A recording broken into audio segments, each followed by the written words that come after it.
Hello and welcome back to Shakesyear. Today we're going to finish up the Spanish tragedy by hearing from the ghost of Don Andrea in the epilogue, which we also heard a little bit of yesterday. And in a weird way, it's kind of fitting that he finishes the play because he started the play. Remember, at the very beginning, he told the story of how he was killed in the Spanish-Portuguese War and how he desperately wanted revenge. And then we found out that Bella Imperia was going to get revenge, and she did, in the form of a play within a play that turned out to be really bloody. It was put together by Hieronymo. He cast everybody appropriately so that he was able to kill Lorenzo. She was able to kill Balthazar. She then killed herself. Then Hieronymo cut out his own tongue and then stabbed the Duke of Castile and then stabbed himself. So lots of dead bodies by the end of this play, and the King of Spain and the Viceroy of Portugal were both like, we don't even have words to mourn the way that we need to.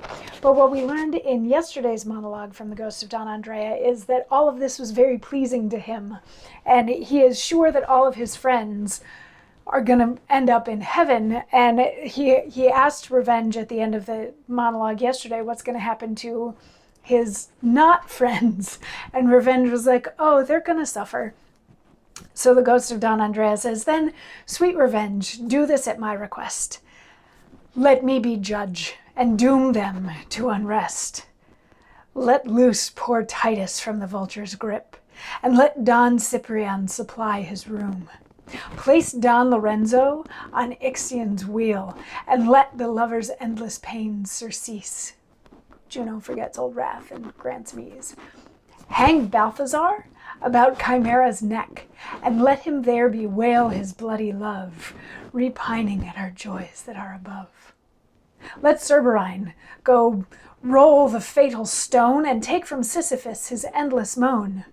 False Pedringano, for his treachery, let him be dragged through boiling Acheron, and there live, dying still in endless flames, blaspheming gods and all their holy names.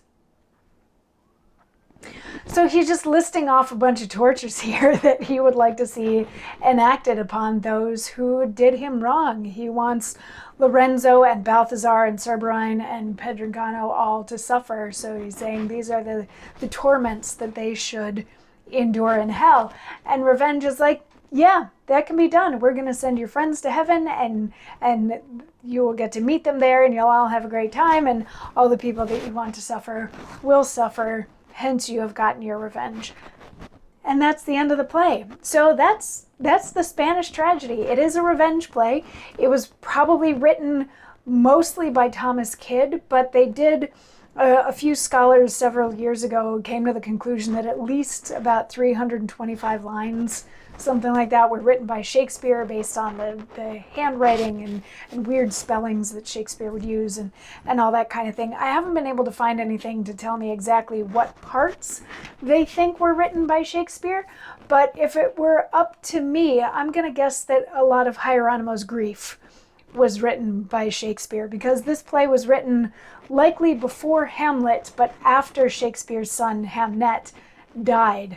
And, Shakespeare is often considered to be a play about fathers and sons and grief and loss and all that sort of thing. And a lot of Hieronymo's grieving over his son and then maybe getting better, but getting pulled back into it and wanting revenge and not being able to act on the revenge and stuff like that yet.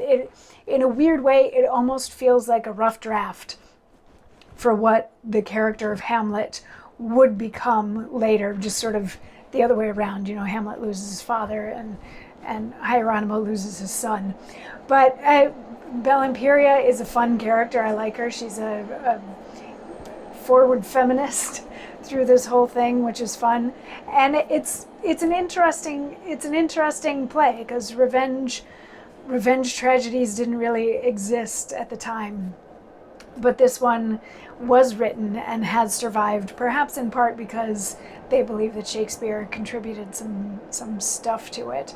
So yeah, it's pretty straightforward in its revengeness, and it also cuts itself off from having like a sequel, because those seeking revenge also end up dead at the play. So there isn't really a need. Like the King of Spain and the Viceroy of Portugal, they can't really get revenge now because it was Hieronymo and Bellimperia who killed their kids, so they can't really get revenge on those that are already dead. So it's sort of this weird little self-contained tragedy of a play where we can see what's coming a million miles away. I mean, they tell us in the opening monologue that this is going to be a play about revenge, that we want to get revenge, and Ghost of Don Andrea keeps harping back to okay, when is my revenge going to come? When is my revenge going to come?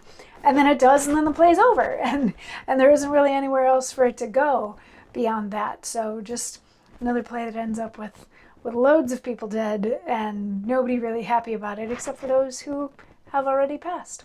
So yeah, I would love to hear your thoughts on the Spanish tragedy, if you feel like it had a Shakespearean vibe or not.